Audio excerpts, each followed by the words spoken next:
The first thing they're going to do typically is scan headlines. And then from there, they're going to decide whether or not they're interested or not in the topic, or whether or not to investigate further.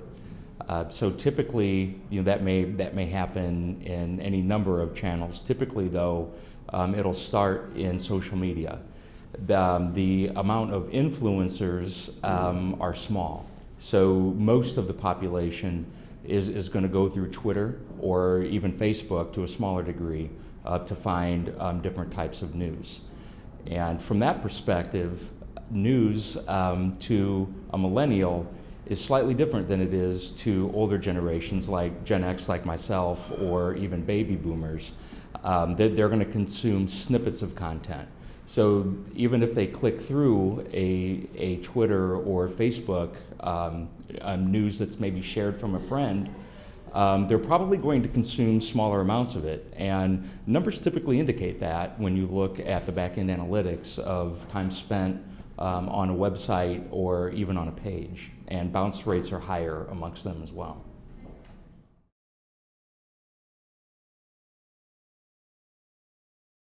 What news organizations probably should be looking at is segmentation, number one. I've done a lot of work with back-end analytics with news companies, and whether it be television or newspaper, typically what happens is the digital staffs are so short-handed they can only get to so much data to make decisions on what to present or how to present it.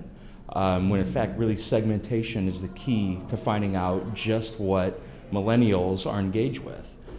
So it starts with segmentation. Then once you know what types of articles they're interested in, then it's about headline testing and constant testing.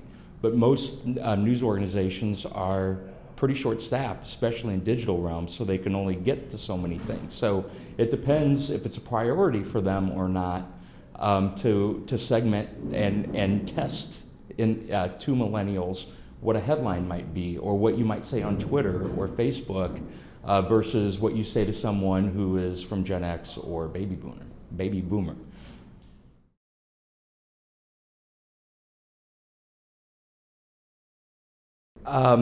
From the companies that I've worked with, they generally have pretty small staffs, maybe 2 or 3 people focused solely on digital and analytics and looking at what people are consuming in as far as millennials go, or segmenting in those capacities.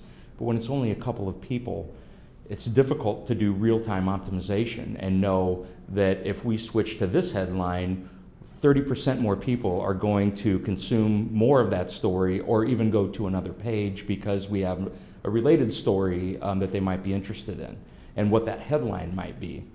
What I see typically is they'll put out a story in print and they'll use the exact same headline on Twitter and on Facebook and on their webpage, rather than testing those things to see how you can increase engagement.